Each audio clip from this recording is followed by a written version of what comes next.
We've given you a cool 5 seconds to digest the numbers. What really stands out to you? I think two things. One, AWS continues its pace, so that's great to hear. On the online business, clearly in line with expectations, but the margin, as you talked about it, weak.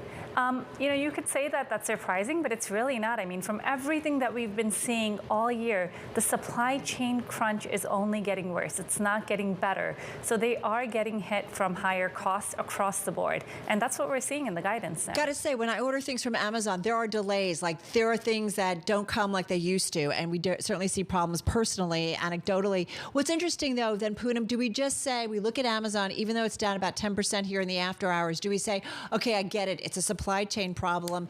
It's a very specific problem. Amazon, once things get better, will work it through. Or is there something else that we need to be concerned about here? For the online business, the supply chain problem isn't going away anytime soon. It's not. But I'd say for Amazon, they have other things that are working very well for them, and these are businesses that are highly profitable, whether that's AWS or whether that's advertising. Those businesses are high margin business, over 50% on the advertising front, and we think that's where they can offset some of these pains that they're experiencing in retail over time.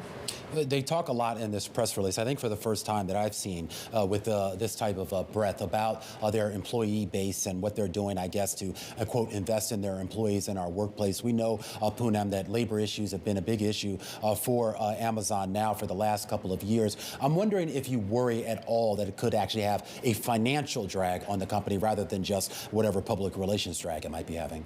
Yeah, look, I think Amazon pays decent wages to its employees, so on that front, they're protected.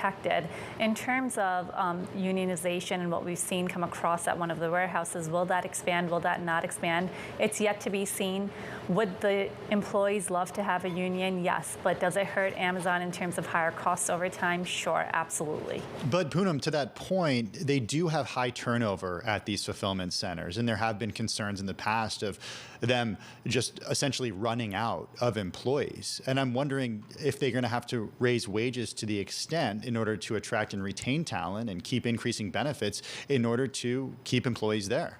Yeah, I mean, wages are definitely going to play a part in keeping employees there, but also productivity, right? What they talked about in the release from what you said earlier, is each employee actually operating to their best productivity? And is there a way to improve that with added technology enablers? And if they can do that, that they can boost productivity, and perhaps they need to look at incentivizing employees, not just with wages, but maybe with more holidays, more paid leave, et cetera, progression in their career. You know, those are things that are important to employees today and that employers need to keep an eye out for.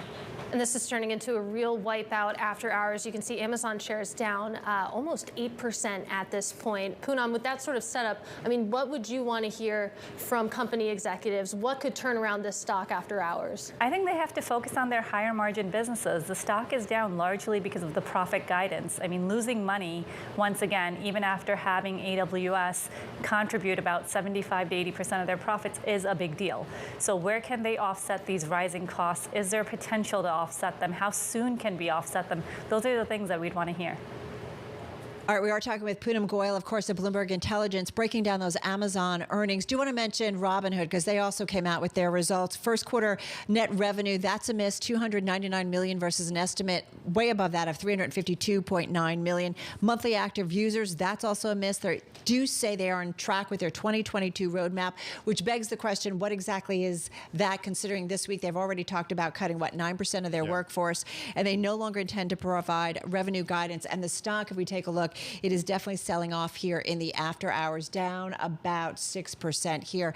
Poonam, let's go back to Amazon. It's such a big company, such a big part of so many of our lives here. So what is it that maybe we need to see coming off of this earnings and maybe some of the investor concern in months to come here? We need to hear them say that they found a way to lower costs. And I don't know if they can do that just yet. So that's going to be the biggest challenge ahead of them.